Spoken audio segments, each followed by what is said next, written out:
Tanpa adanya paksaan dan bujuk rayu, 3 narapidana kasus terorisme atau napiter Lapas Kelas 1 Madiun berikrar setia kepada Negara Kesatuan Republik Indonesia atau NKRI. Ketiganya menyatakan telah menyesali kesalahan dan tidak akan bergabung dengan kelompok teroris. Lapas Kelas 1 Madiun juga memberikan program pembinaan dan deradikalisasi kepada napiter.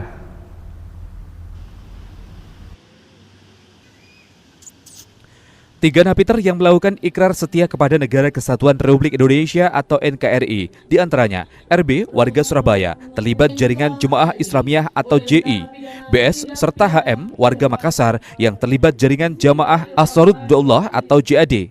RB serta BS divonis 5 tahun penjara atas tindak pidana terorisme, sedangkan HM divonis 3 tahun penjara.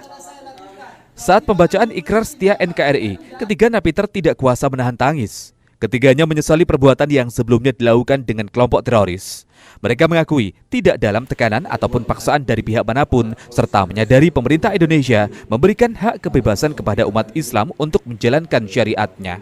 Perbuatan saya selama ini yang telah keluar dari Negara Kesatuan Republik Indonesia dan ingin menerapkan syariat sendiri, padahal negara ini sudah memfasilitasi dengan sedemikian rupa dakwah, tidak ada tanggapan, tidak ada halangan, bebas kita beribadah kemana-mana pun. Tapi organisasi ini yang membuat saya menentang aturan di Indonesia itu sendiri. Ada saudara-saudara saya yang masih bertahan dengan prinsipnya sebagai yang dipegang sebelumnya. Saya berharap tolong dipikirkan baik-baik, karena kenapa Indonesia ini kurang memfasilitasi di kita dengan baik, tidak ada halangan untuk kita berdakwah. Bahkan Indonesia, kita hidup di Indonesia, kita lahir di Indonesia, kita makan di Indonesia, akhirnya kita harus kembali ke Indonesia.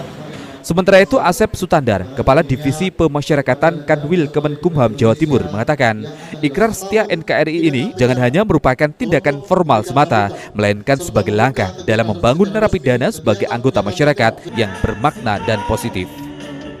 Selain itu juga bisa menjadi jalan dalam menanamkan nilai-nilai Pancasila dan meredam bibit terorisme di Indonesia. Ia berharap kegiatan ini dapat menggerakkan hati WBP tindak pidana terorisme lainnya untuk bisa mengambil sikap setia kepada NKRI. Kepada yang warga binaan yang hari ini ikrar itu, mereka sudah bisa mengikuti kedua program pembinaan tersebut. Jadi dasar itulah kita untuk bisa melakukan itu, dan itu tidak ada paksaan. Tapi mereka bisa mengikuti dan mungkin menyadari bahwa inilah yang jalan hidup yang terbaik. Berpesan kepada warga binaan yang belum melaksanakan ikrar, dan tentunya bukan hanya ikrar, tetapi kembali ke pangkuan tanah air itu dengan sesungguh-sungguhnya. Ya, jadi kepada mereka yang belum, mudah-mudahan diharapkan untuk bisa mengikuti itu, dan tentu ada alasan-alasan tertentu yang belum mereka bisa lakukan, tetapi semuanya pada prinsipnya, khususnya yang ada di Lapas Kelas 1 Madiun ini sudah kooperatif. Usai ikrar ini, mereka akan melanjutkan program pembinaan dan deradikalisasi yang diselenggarakan oleh lembaga pemasyarakatan maupun instansi lain. Sementara itu, masih ada 2 napiter di Lapas Kelas 1 Madiun yang belum berikrar setia kepada NKRI. Kriswanto, JTV, Madiun.